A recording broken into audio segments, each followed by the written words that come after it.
this further, let's bring in Gabriel Negatu from Washington, who joins us live. He's a senior fellow at the Atlantic Council Africa Center. Welcome to TRT World.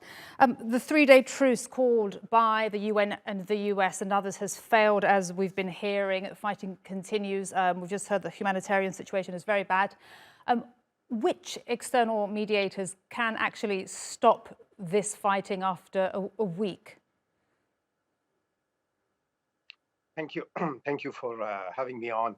Look, this is a very complex and difficult conflict like no other.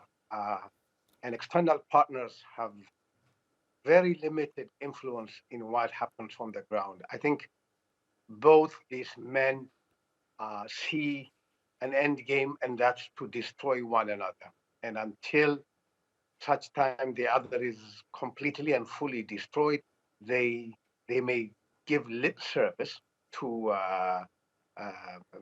mediation and ceasefire, but I sincerely doubt that they mean to have a pause. They want to see this thing to the bitter end, which unfortunately is the history of conflict in Sudan. Bashir wanted to see the rebels in Darfur crushed, and both his generals who were instrumental in crushing those rebels in Darfur. And today they are back again at each other, and the only solution they seem to know is to crush the opposition. And you say that the only end to this is to crush the opposition, to destroy each other. Outside mediators will have little influence. So just remind us, could you, Gabriel, how did we come to this? What really led these two generals who 18 months ago were allies in a recent coup?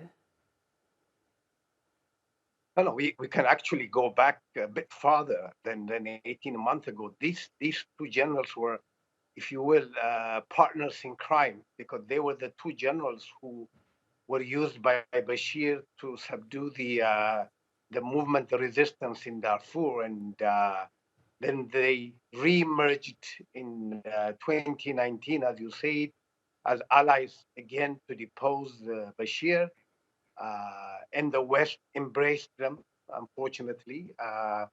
Then once they deposed Bashir, they set up this military-led transition and the civilian in the form of Abdullah Hamdok to lead the government, but that did not last. And by 2021, they had another coup jointly that deposed of Abdullah Hamdok, and they took control.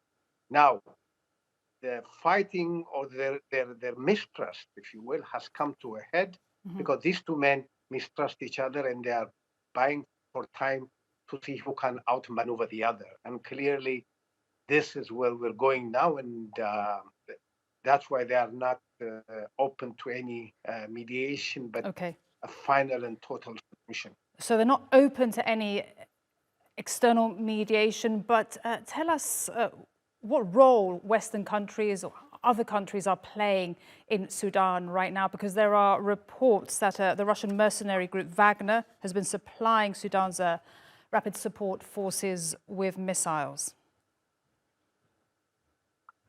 Yeah, there are external forces that have a vested interest on one side or the other. That's not to say they will influence the warring parties stopping, but at the same time, they are also actively supporting one side or the other. So, as you mentioned, Wagner, the Russian outfit through Libya, is reported to have been supplying arms to General Hemeti, while Egypt, on the other side, is said to be supplying arms and trainers and so on to General Burhan. So what the external partners are doing at best is flaming the conflict and not doing anything to stop it. The US and the Quad, which includes a few Europeans and a few Arab countries, are trying to apply some pressure here. But again, pressure has limited utility, has limited premium, because these men, to them, concluding this war is something that has to be done once and for all, and that seems to be where they're heading.